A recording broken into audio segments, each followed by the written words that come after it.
trong gọi đi muốn hơn tôi là cũng muốn gọi cho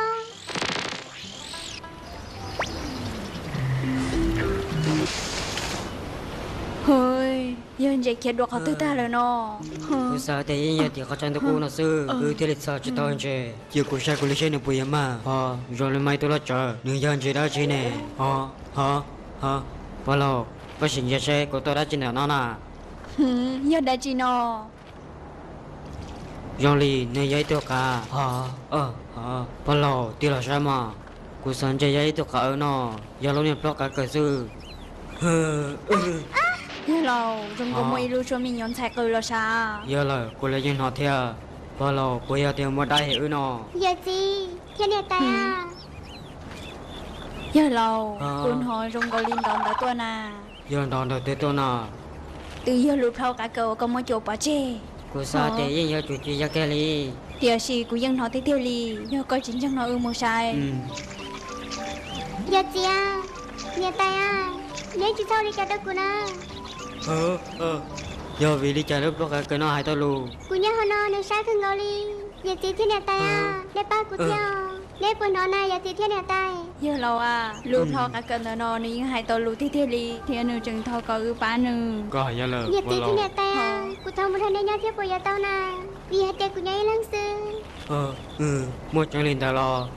giờ có một đời nhau là to cơ bao lo tôi nó giờ chỉ toàn chơi lo là chơi lúc đó cái nó một đời nhau giờ là giờ liền đời chơi ưng ăn hư mù tê rau này khi tao lê rồi rau nó cơm luôn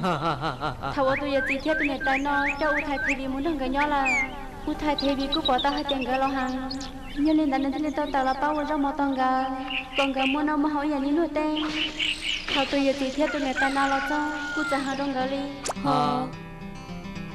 giờ lâu bây giờ hai tiền quá luôn không mua trái rồi nè cô sao thế rồi giờ lời giờ thế chấp bắt thôi là thiên lý ô tô không mua trái xin nó cô sao hai tiền chơi mua nó kia sẽ giờ tiền là bao số trâu tiền thiên lý giờ là bao lâu rồi nó mà cô nó mò tao chấp lý bao lâu giờ đi nơi nàyยังgiờ tiền chỉยังbao số giờ lâu nó chấp làm baoเลยcoi cho có bao tiền chỉยังbao số có bao tiền lên tiền tụng ngắt rồi nó giờ lâu con không quê cô giờ muốn nông lên thứ nọ hey có cô đọc anh không có thuộc khang sư cô sẽ bao tiền giờ lên thứ nọ giờ tụ cái rong ngắm mỏ tôi nó giờ lâu cô sao tao lưu trữ gì là lưu trữ gì nó cô tao lần đầu ra đã nâng cầu hù ta kỳ ư yên nhiều chục bao tiền giờ lang tư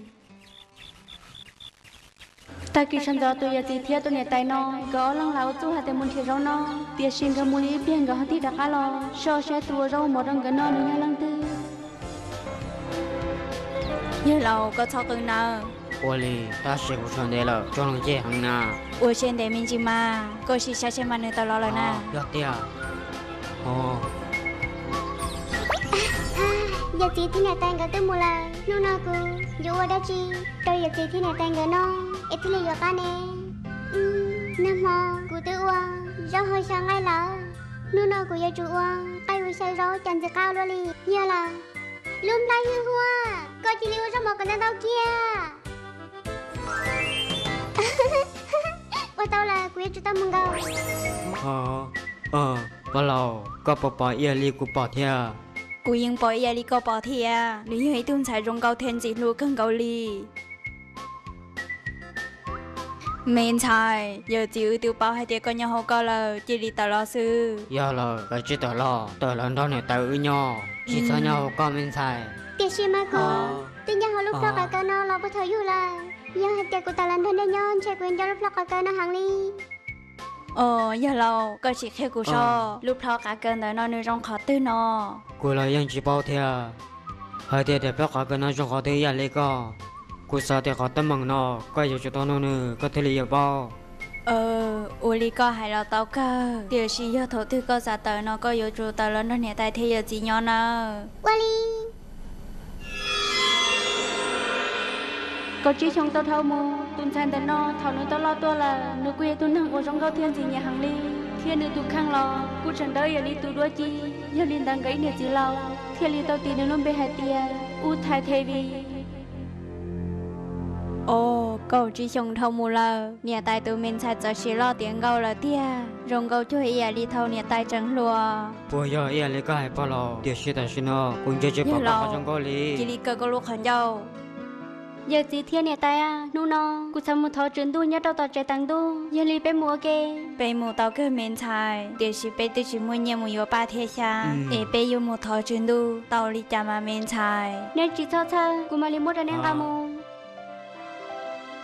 Tao là nhà tài thì giờ chỉ nên chuyện nó mà. Cho ba kia cho xa cái điều lý, bao lò cụ sao để bé một thọ chuyện tu tao là. Wali.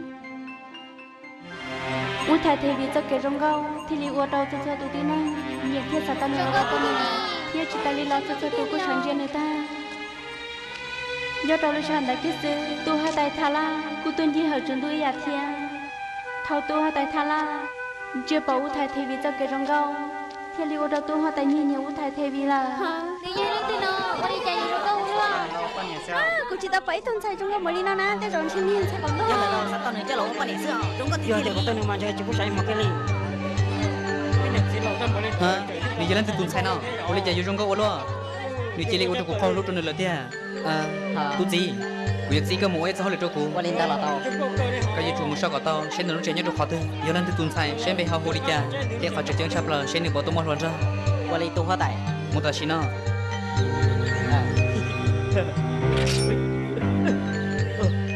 Mama.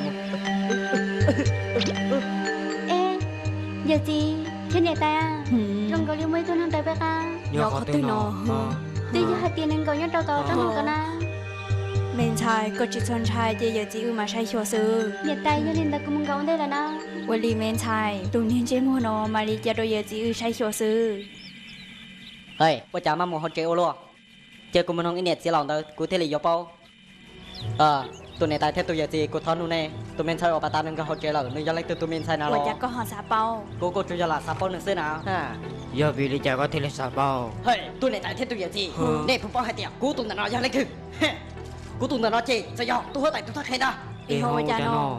Nè chỉ lấy khe cú sẽ là mà hai tiền nữa lúc bé cô đi chả. Cô giờ cho một việc khe cho tụi họ tại, vì hai tiền tụi họ tại nhẹ nực ta chết tan chữ thiết sao tao nực cho lòng uống bao nhiêu, thằng này họ sao hai tiền tụi nó nữa sao. Rồi giờ lên đó là cũng chỉ cả khe vì nếu giờ cô tuân sai cô giờ chỉ cả là để tôi thả đi giờ họ để tôi tôi thằng đó giờ lăng thì lo côยังchỉ quan chơi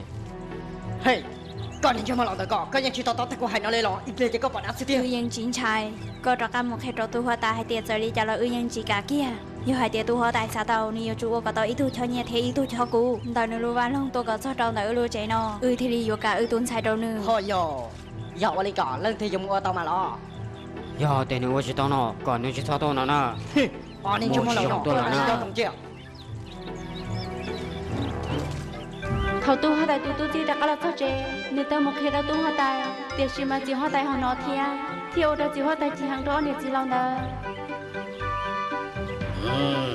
Nữ dân một chân tiền lý có hành đà lò, tôi chỉ cầm lòng của cháu lô. Giờ mà đã chịu chỉ hóa tài. Có một chơi cho tôi cho có một số này chỉ lòng được cho nó chỉ cho nó đặt nó. Có gì có yêu cầu sẽ姐姐cho giờ hay tiếc có chuyện linh nói thiệt nên chỉ là mẹ bên sân bao lại yêu cầu hưởng gì đó có gì rồi yêu một thằng tuân sai bên sân chỉ đâu giờ chỉ yêu một số là sẽ cho ra lý có vấn đề nào cô sao mà thế rồi nữ chỉ trong kết cho chạy lỡ Có nè có những báo cụ rong, vì cụ chỉ nhớ có linh tôi sai chỉ tàu cô, giờ linh tôi linh đời chủ trò chỉ cho đã. cô yên bao là mà thì chỉ có giờ ít tu hóa tài giờ tôi chưa lưu tê chờ giờ có chuyện linh nói thiệt giờ cho bé chân hóa tài nó bông chơi bông mua khó vào trong chấp lại ta chỉ nó cái yêu cầu sẽ姐姐cho có gì Ôn này cha của em bảo tới tiền đi, giờ linh đời nó, của em chụp bao cái tao cái chỉ xem ôn này chỉ lòng đời, tôi chỉ cầm lòng của cháu lô. Giờ mà đã chịu. Có chỉ lấy một khai cho ôn này chỉ lòng đời hay tiệt. Còn cái tao lúc chuyện như thế lúc chuyện cũ, cho nó chạy tao tu hết tài có tiền, chỉ bút đối chân nó tuần đây nó sư. Giờ tiền đối chân nó chủ chỉ tao thiên nó, cái ôn này chỉ lòng đời nhưng mà chủ trò chỉ cho nó. Qua lý chỉ hóa tài.